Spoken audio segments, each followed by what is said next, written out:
Assalamualaikum warahmatullahi wabarakatuh. Yang saya hormati Bu Mala Rahman sebagai dosen pengampu. Langsung saja di sini kami akan mempresentasikan hasil kelompok kami. Sebelumnya kami dari kelompok 7, perkenalkan nama saya Nurhaliza Putri, rekan saya Abi Aulia, Anita dan Naila Putri Silvi. Saya sebagai moderator dan pembaca pertama. Tema yang kami ambil yaitu di sini pelindungan hak asasi dalam kerangka universal. Apa itu hukum HAM internasional? Yang disebut sebagai hukum HAM internasional di sini adalah hukum mengenai perlindungan terhadap hak-hak individu atau kelompok yang dilindungi secara internasional dan pelanggaran yang terutama dilakukan oleh pemerintah atau aparatnya termasuk di dalam upaya pelanggaran hak-hak tersebut. Cabang hukum ini seringkali disebut sebagai perlindungan internasional terhadap HAM atau hukum HAM internasional. Walaupun tidak terdapat kesepakatan mengenai peristilahan ini, tetapi istilah-istilah tersebut seringkali digunakan secara bergantian dalam berbagai keputusan. HAM dan hukum internasional tradisional. Secara tradisional, hukum internasional diartikan sebagai hukum yang hanya mengatur hukum antara negara.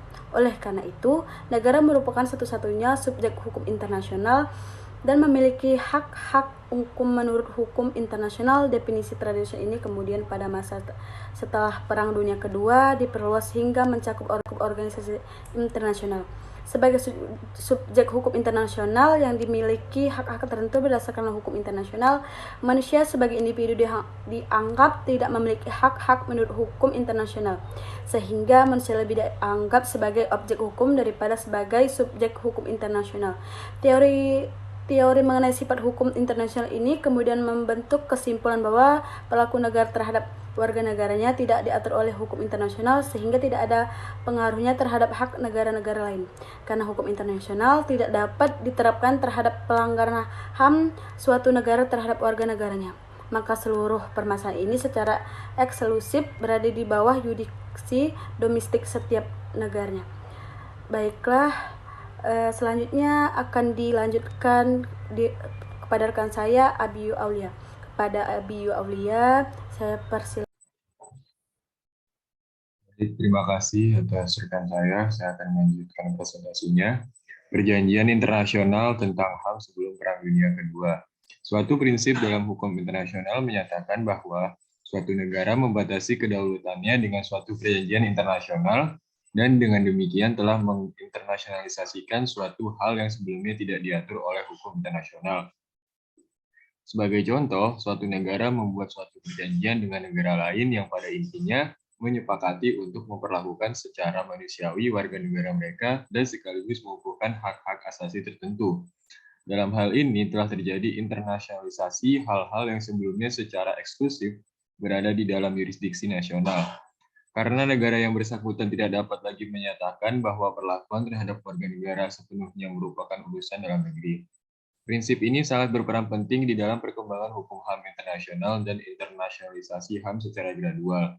Walaupun proses internasionalisasi ini sedang terus berlangsung dengan berlakunya berbagai perjanjian internasional mengenai HAM, tetapi pada awal yang bermula dari abad ke-19 ketika dirumuskannya berbagai perjanjian internasional untuk melarang perbudakan dan untuk melindungi kaum minoritas Kristen di Ottoman Turki. Misalnya Treaty of Paris pada tahun 1856 dan Treaty of Berlin pada tahun 1878 yang memberikan kewenangan kepada negara-negara yang tergabung dalam Council of Europe untuk campur tangan secara diplomatik bahkan secara militer terhadap Turki atas nama penduduk yang beragama Kristen. Treaty of Berlin mempunyai kekhususan karena telah memberikan status hukum tertentu kepada berbagai kelompok pemeluk agama dan telah menjadi model dalam membentuk sistem minoritas yang kemudian dibentuk di bawah Liga Bangsa-Bangsa.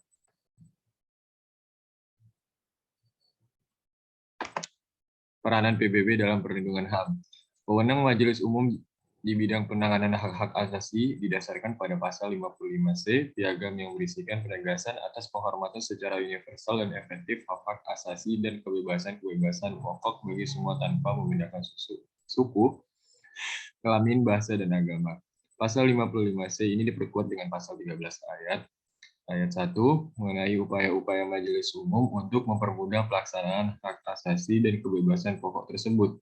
Selanjutnya, semua permasalahan hak asasi dan kebebasan pokok ini dibahas oleh satu komite utama majelis, yaitu Komite 3 yang menangani masalah-masalah HAM, kemanusiaan, sosial, dan kebudayaan.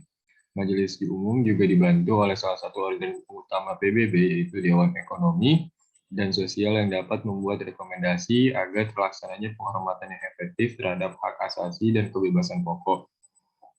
Di samping itu, Dewan Ekonomi dan Sosial dapat pula membentuk komisi untuk memajukan hak asasi dan juga komisi lainnya yang diperlukan untuk pelaksanaan tugasnya. Di antara komisi yang dibentuk adalah Komisi Dewan Ekonomi dan Sosial yang menangani masalah-masalah hak asasi, dan Komisi HAM, dan Komisi mengenai status wanita. Komisi HAM yang didirikan pada 1946 ini dan yang beranggotakan 53 negara mempunyai tugas untuk menyiapkan rekomendasi-rekomendasi dan laporan mengenai perjanjian-perjanjian internasional tentang hak-hak asasi, konvensi-konvensi, deklarasi-deklarasi internasional mengenai kebebasan sipil, informasi, perlindungan, kelompok minoritas, pencegahan diskriminasi asal suku, bahasa, agama, dan masalah-masalah lain. Deklarasi Universal Hak-Hak Asasi Manusia. Pernyataan umum tentang hak asasi manusia atau The Universal Declaration of Human Rights pada tanggal 10 Desember 1948 dapat dikatakan bahwa deklarasi tersebut merupakan tonggak sejarah bagi pengembangan hak asasi manusia sebagai standar umum untuk mencapai keberhasilan untuk semua rakyat dan semua bangsa. Deklarasi tersebut terdiri dari 30 pasal yang mengumandangkan seruan agar rakyat menggalakkan dan menjamin pengakuan efektif dan penghormatan terhadap hak asasi manusia dan kebebasan yang telah ditetapkan dalam deklarasi tersebut.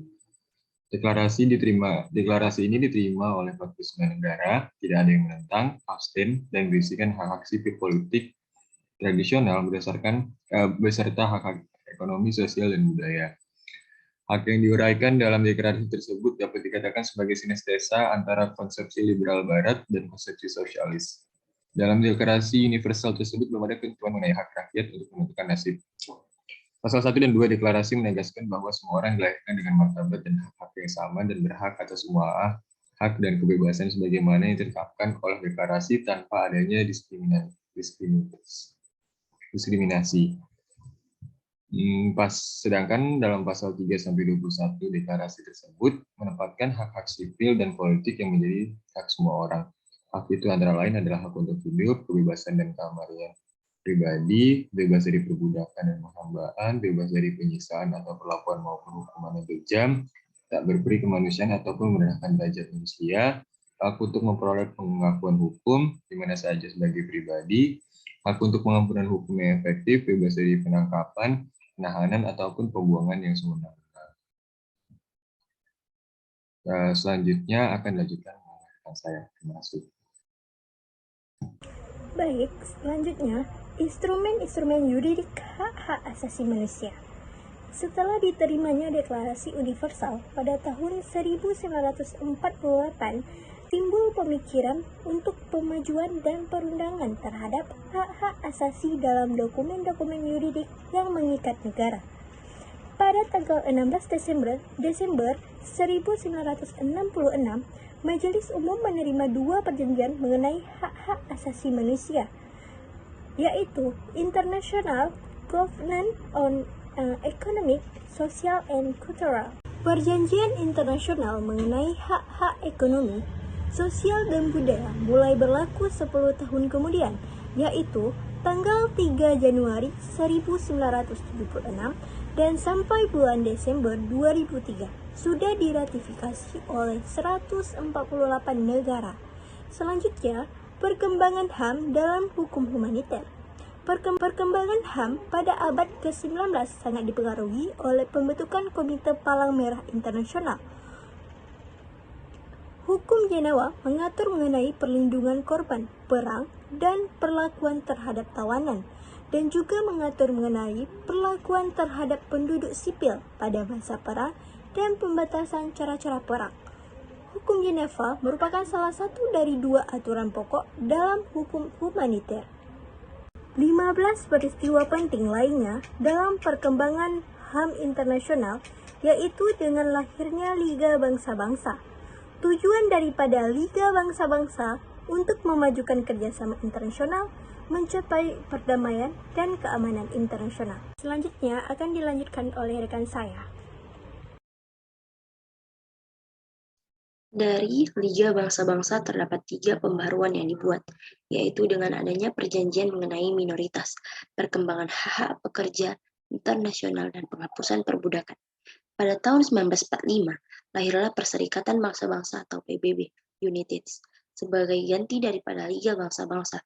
Bubarnya Liga Bangsa-Bangsa dikarenakan peraturan tidak mengikat dan dilakukan secara sukarela. Tidak mempunyai alat kekuasaan untuk dapat menindak negara yang melanggar, adanya keperpihakan untuk negara-negara besar, dan tujuannya tidak lagi terfokus pada masalah perdamaian, namun melenceng ke masalah politik. Liga Bangsa kemudian digantikan oleh PBB pada tanggal 24 Oktober 1945. Adanya PBB karena sejarah kekejaman yang tersiksa dan membekas dari Perang Dunia II. Kemudian diusahakannya usaha-usaha untuk menjaga perdamaian dunia dan mencegah untuk tidak lagi terulangnya kesalahan di masa lalu. Maka hadirlah PBB yang diprakarsai oleh 51 negara yang berkomitmen untuk menjaga perdamaian dan keamanan internasional dan mengembangkan hubungan persahabatan antar bangsa dan mengusahakan kemajuan sosial serta standar hidup yang lebih baik untuk hak asasi manusia. International Convention on Civil and Political Rights (ICCPR), Konvenen Internasional tentang Hak dan Asasi dan Politik atau sipol. Setelahnya, lahir UDHR. Komisi HAM merasa bahwa lebih baik jika mempersiapkan 2 instrumen lainnya. ICCPR bertujuan untuk melindungi hak sipil dan politik, di mana yang dimaksud dengan hak sipil yaitu untuk turut campur atau turut serta menentukan kebijakan politik negara. Muatan materi dalam komponen ini tidak secara langsung mengatur mengenai hak-hak yang dimiliki oleh aktivitas kemanusiaan. Namun hak sipil dan politik merupakan hak dasar yang melekat pada setiap orang yang termaksud aktivitas kemanusiaan. Berikut ini adalah pasal-pasal yang terdapat dalam konvenen yang mengatur secara implisit mengenai hak kebebasan bagi aktivitas manusia, yaitu 1. Pasal 19 ayat 1 yang berbunyi, setiap orang berhak untuk berpendapat tanpa campur tangan. Ayat 2 yang berbunyi, setiap orang yang berhak atas kebebasan untuk menyatakan pendapat. Hak ini termaksud kebebasan untuk mencari, menerima, dan memberikan informasi dan pemikiran apapun, terlepas dari pembatasan-pembatasan secara lisan, tertulis dalam bentuk cetakan, karya seni, atau melalui media lain, sesuai dengan pilihannya. 2. Declaration on the Right and Responsibility of Individual Group and Organ of Which of Respect Universal Against Human Rights and Fundamental Freedoms, atau deklarasi hak dan tanggung jawab individu, kelompok, dan organ masyarakat untuk mempromosikan dan melindungi hak asasi manusia dan kebebasan fundamental yang diakui secara universal. Baik, sekian saya serahkan pada moderator.